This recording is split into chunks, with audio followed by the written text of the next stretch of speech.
ہوئے محتممین و ناظمین مدارس و جامعات اور معزز حاضرین مجلس، السلام علیکم ورحمۃ اللہ وبرکاتہ۔ سب سے پہلے میں سیلانی ویلفیئر انٹرنیشنل ٹرسٹ کا اور اس کے چیئرمین مولانا بشیر فاروق قادری صاحب کا شکریہ ادا کرتا ہوں کہ انہوں نے اس مجلس کا انعقاد کیا اور آپ کو ملک کے مختلف حصوں سے دعوت دے کر اور ترغیب دے کر یہاں ایک مقام پر، ایک پلیٹ فارم پر جمع کیا۔ وہ گیمز میں کہتے ہیں کہ جو ماہرین ہیں ایک دوسرے کو ٹپس دیتے ہیں، تو اب یہاں جب آپ یکجا ہوں گے تو ایک دوسرے کو کامیابی کے ٹپس یعنی نسخے بھی تقسیم کر سکتے ہیں، شیئر کر سکتے ہیں، اپنے تجربات کو ایک دوسرے کے ساتھ شیئر کر سکتے ہیں۔ یہ اچھا موقع ہے۔ ہمارے فلسفی دوست جناب امجد چامڑیا نے اس کا عنوان رکھا ہے، ابھی میں نے دیکھا کہ پاکستان اسلامک لیڈرشپ سمٹ، تو گویا یہ آپ کو اب لیڈر، قائد اور رہنما بنانا چاہتے ہیں، تو میری طرف سے پیشگی مبارکباد۔ جاتے ہوئے ان سے لیڈرشپ کا سرٹیفکیٹ ضرور لیتے جائیے۔ مولانا بشیر فاروق قادری صاحب کے حوصلے کی بھی داد دیتا ہوں۔ جیسے ان سے ہمیں گلے ہوتے ہیں، آپ کو بھی ہوتے ہیں، اور ویلفیئر یا رفاہ یا فلاح یا بہبود کا کام جو ہے، انگریزی میں کہتے ہیں کہ تھینک لیس جاب، سعی نامشکور ہے۔ داد دینے والے کم ہوں گے، شکوے اور شکایت کرنے والے زیادہ ہوں گے۔ جس کو ملا ہے وہ کہے گا کم ملا، جس کو نہیں ملا اس کا تو ویسے ہی گلا ہے۔ تو یہ وہ کام ہے کہ جس کے لیے یہ ساری باتیں برداشت بھی کرنی پڑتی ہیں، سننی بھی پڑتی ہیں، مگر یہ بزرگ بھی اسٹین لیس اسٹیل ہیں، کرتے وہی ہیں جو ان کے اپنے میرٹ پر ہوتی ہے۔ لیکن اچھی بات ہے کہ اہل سنت و جماعت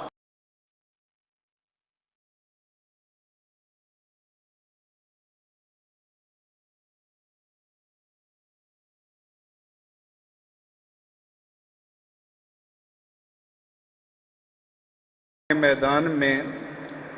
فلاح و صلاح کے میدان میں اب الحمدللہ نیشنلی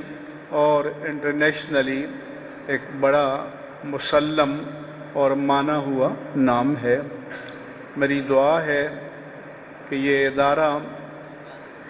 اور ترقی کرے، اسے قبول عام نصیب ہو، دینے والوں کا بھی اور نتائج کی توفیق نصیب ہو لینے والوں کو بھی۔ تو ایک تو یہ ابتدائی گزارش، دوسرا مجھے کہا گیا کہ دینی مدارس قائم کرنے والوں اور چلانے والوں کو کوئی اچھے مشورے دیں، تو ایک تو آپ یہ سمجھیں کہ ہم آپ کی حریت فکر و عمل اور آپ کی آزادی کی جنگ ہر وقت لڑ رہے ہوتے ہیں۔ ظاہر ہے کہ یہ مقتدر اور با اختیار لوگوں کو ناراض کیے بغیر یہ کام نہیں ہو سکتا۔ اس لیے جب یہ مجھے کہتے ہیں کہ بندے تیار کرو، تو میں کہتا ہوں کہ بندے مشین سے تیار نہیں ہوتے، لیکن اب سیلانی اور دارالعلوم میمن نے یہ مشین بنا دی ہے جس میں آپ کو ڈال دیا ہے، اور میری دعا ہے کہ آپ حقیقی معنی میں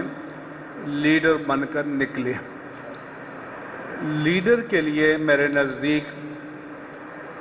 شیخ الکل ہونا ہو جائے تو بہت اچھی بات ہے، لیکن ضروری نہیں ہے۔ لیڈر کے لیے ضروری ہے کہ اپنے جن کی وہ قیادت تو ان کے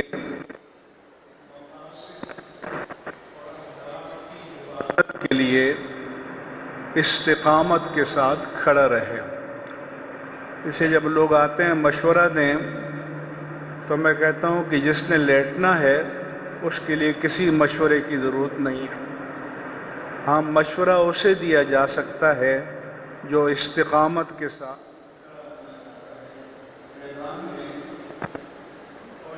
اس باد مخالف کو جس کے اندر برداشت کرنے کا حوصلہ ہو۔ ابھی کچھ عرصہ پہلے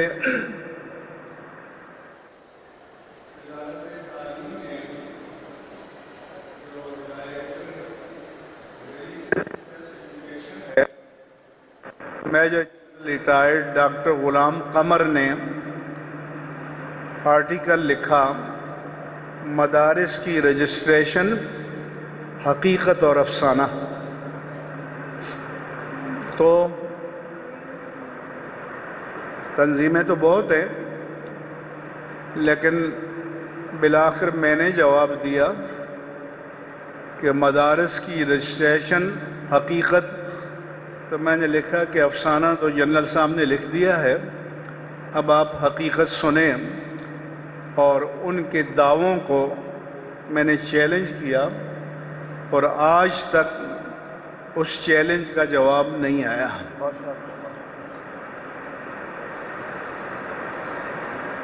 مشورہ کیا ہے؟ سب سے پہلے اخلاص، کہ آپ جو کچھ کرنے جا رہے ہیں، جس ہے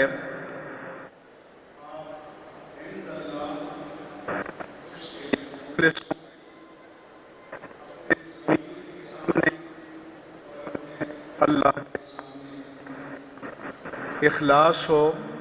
للہیت ہو، نفسانیت نہ ہو۔ دوسرا یہ ہے کہ جو ہم کرنے جا رہے ہیں یہ معاش نہ ہو، مشن ہو۔ یہ نہ سمجھا جائے کہ بھئی جیسے لبرل کہتے ہیں کہ جی علماء ضرورت سے زیادہ پیدا ہو رہے ہیں تو مسجدیں کم پڑتی ہیں، تو کوئی نئی مسجد بنا لیتا ہے، نیا مدرسہ بنا لیتا ہے، وہ طنز کرتے ہیں۔ تو پھر آپ نے دنیا پر ثابت کرنا ہے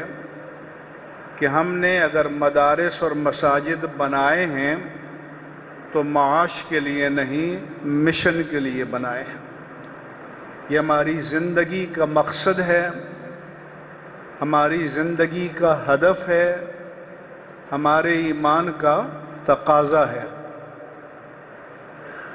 اس لیے ہم میں سے بھی جو کئی مدرس ہوتے ہیں تو ان کا یہ ہوتا ہے کہ یہ محتمم بڑے ظالم ہوتے ہیں، پھر جب اللہ کی تقدیر سے وہ محتمم بن جاتے ہیں ہم سوچتے ہیں کہ یہ تو رول ماڈل ہوں گے، لیکن ان کے پیچھے والے ان کو ظالم ڈکلیئر کرتے ہیں۔ اس لیے یہ اہتمام بھی، یہ بھی تھینک لیس جاب ہے، یہ بھی سایہ نامشکور ہے۔ سو آپ کو اپنے آپ کو اللہ کے سامنے جواب دہ سمجھنا ہے، ان اہل دل کے سامنے جو آپ پر اعتماد کر کے اپنی کمائی میں سے آپ کو دیتے ہیں، آپ کو امین بناتے ہیں کہ آپ ان کی امانت کو ان مقاصد کے لیے صرف کریں گے کہ جو آپ نے پبلک کے سامنے پیش کیے ہیں۔ یہ بہت بڑی ذمہ داری ہے، اور آپ ان طلباء کے سامنے بھی جواب دہ ہیں کہ جن کے ساتھ آپ نے کمٹمنٹ کی ہے، اقرار کیا ہے، پیمان باندھا ہے کہ آپ کو ہم دین کے عالم بنائیں گے، عامل بنائیں گے، علم نافع دیں گے، تو پھر اپنے مشن سے آپ کو وفا کرنی ہوگی۔ ضمناً مجھے یاد آیا، ابھی میں نے نعرہ سنا تھا، اور میں ابھی پورے پنجاب میں کئی مرتبہ گیا، تو بھائی یہ ختم نبوت نہیں ہوتا، نون پر زبر نہیں ہوتی، نون پر پیش ہوتی ہے، ختم نبوت ہے۔ قد انقطعت النبوۃ والرسالہ، اور آپ علماء لوگ ہیں تو آپ خود بھی، آپ کا تلفظ صحیح ہونا چاہیے، اور لوگوں کی بھی آپ کو اصلاح کرنی چاہیے۔ دوسرا میرا مشورہ یہ ہے، اب آپ یہ کہیں گے کہ ہمیں تو یہ سارے بتانے جا رہے ہیں، آپ نے کیا کیا؟ ہو سکتا ہے کہ ہم جو کرنا چاہتے ہیں تھے وہ نہ کر پائے ہوں، لیکن ہمارا یہ توقع باندھنا کہ آپ ہم سے بہتر کام کریں، یہ ہماری حسن نیت کی دلیل ہے۔ اس لیے ہمارے ہاں جو اکابر کے آراس ہوتے ہیں تو اس انداز سے بیان کرتے ہیں ہم کہ آپ ان سے عقیدت تو رکھ سکتے ہیں، محبت تو کر سکتے ہیں، ان جیسے نہیں بن سکتے۔ تو نہیں، میں اپنے طلباء سے کہتا ہوں کہ آپ اپنا ٹارگٹ بڑا رکھیں، آپ اپنا ہدف بڑا رکھیں، آپ یہ کہیں کہ مجھے منیب الرحمان سے آگے بڑھنا ہے، کیونکہ آگے ترقی کی راہیں بڑی کشادہ ہیں، میدان عمل کے مواقع بھی بہت ہیں اور چیلنجز اور تحدیات بھی بہت ہیں۔ اس لیے ہماری کامیابی اس میں نہیں ہے کہ ہم یہ سمجھیں کہ ہم جیسا کوئی نہیں ہو سکتا، ہماری کامیابی اس میں ہے کہ ایک جگہ خالی ہو تو 10 کمپیٹنٹ اہل بندے اس کو پر کرنے کے لیے موجود ہوں۔ لہذا ہمارا اور آپ کا کام ہے ہیومن ریسورس۔ آج کل جتنے ملٹی نیشنل ادارے ہیں ان میں ہیومن ریسورس کا ڈپارٹمنٹ ہوتا ہے، اور اصل میں نبوت کے مقاصد میں یہ تھا، کیونکہ اللہ کے رسول نے خود فرمایا کہ الناس معادن کمعادن الذهب والفضہ،